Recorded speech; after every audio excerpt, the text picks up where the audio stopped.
Halo semua, perkenalkan di sini saya Direktur Utama PT Expera Satya akan mempresentasikan tentang komunikasi dalam organisasi.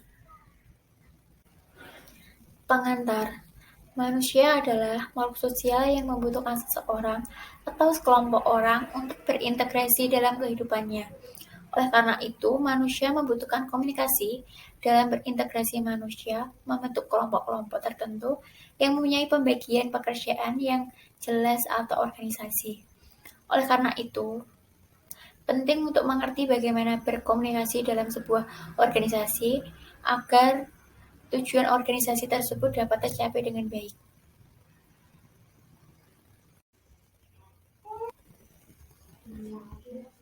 Organisasi merupakan suatu kumpulan atau sistem individual yang melalui suatu hierarki atau jenjang dan pembagian kerja berupa mencapai tujuan yang ditetapkan. Karakteristik organisasi: adanya pembagian tugas dan tanggung jawab, adanya pusat kekuasaan, adanya substitusi sumber daya manusia, adanya ketergantungan antara anggota organisasi, adanya interaksi yang berulang-ulang, adanya koordinasi antar komponen. Tipe organisasi: 1. Organisasi bisnis, tujuan utama adalah mencapai keuntungan ekonomi. 2. Organisasi nirlaba atau non-laba, organisasi yang tidak berorientasi pada laba. 3. Badan usaha milik negara atau BUMN, suatu perusahaan yang sebagian atau seluruh modalnya dimiliki oleh pemerintah. 4. Koperasi, organisasi ekonomi rakyat yang berwatak sosial. Fungsi komunikasi dalam organisasi. 1. Fungsi informatif. Orang-orang dalam tataran manajemen membutuhkan informasi untuk membuat suatu kebijakan organisasi ataupun guna mengatasi konflik yang terjadi dalam organisasi. Karyawan atau bawahan membutuhkan informasi tentang jaminan keamanan, jaminan sosial dan kesehatan, izin cuti, dan sebagainya. Fungsi regulatif. Fungsi regulatif ini berkaitan dengan peraturan-peraturan yang berlaku dalam suatu organisasi pada semua lembaga atau organisasi. Ada dua hal yang berpengaruh terhadap fungsi regulatif ini, yaitu atasan atau orang-orang yang berada dalam tataran manajemen berkaitan dengan pesan. Pesan-pesan regulatif pada dasarnya berorientasi pada kerja, artinya bawahan membutuhkan kepastian peraturan-peraturan tentang pekerjaan yang boleh dan tidak boleh untuk dilaksanakan. Fungsi persuasif. Dalam mengatur suatu organisasi, kekuasaan dan kewenangan tidak akan selalu membawa hasil sesuai dengan yang diharapkan. Maka banyak pimpinan yang lebih suka untuk mempersuasi bawahannya daripada memberi perintah. Sebab pekerjaan yang dilakukan secara sukarela oleh karyawan akan menghasilkan kepedulian yang lebih besar dibandingkan kalau pimpinan sering memperlihatkan kekuasaan dan kewenangannya. Fungsi integratif. Setiap organisasi berusaha menyediakan saluran yang memungkinkan karyawan dapat dilaksanakan tugas dan pekerjaan yang baik. Saluran komunikasi formal dan informal. Formal, newsletter atau buletin, dan laporan kemajuan organisasi. Informal, perbincangan antar pribadi selama masa istirahat kerja, pertandingan olahraga, kegiatan dharma wisata. Pelaksanaan aktivitas ini akan membutuhkan kegiatan untuk berpartisipasi yang lebih besar dalam diri karyawan terhadap organisasi.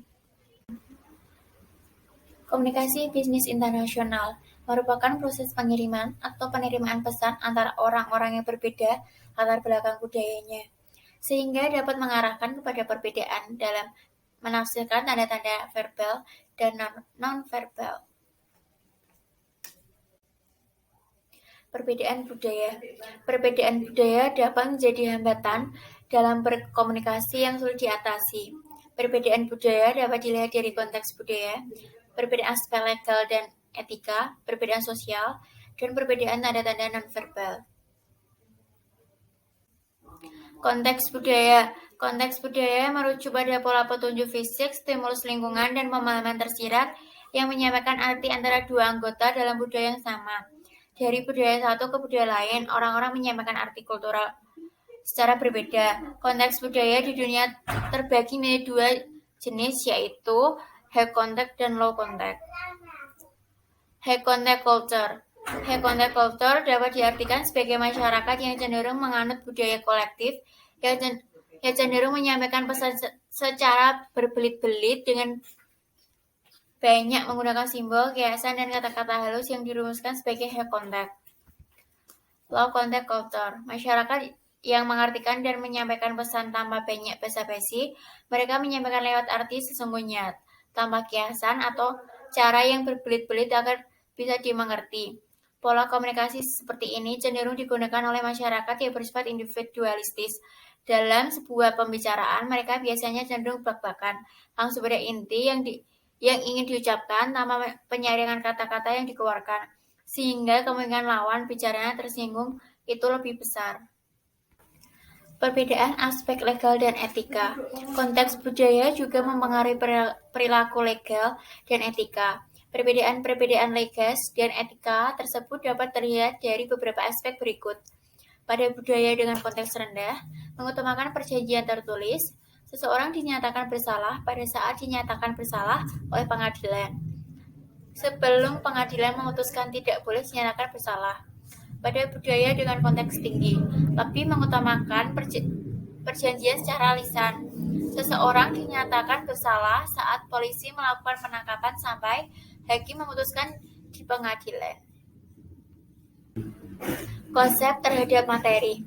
Konteks budaya rendah berorientasi pada tujuan dan kenyamanan materi diperoleh dari usaha individu.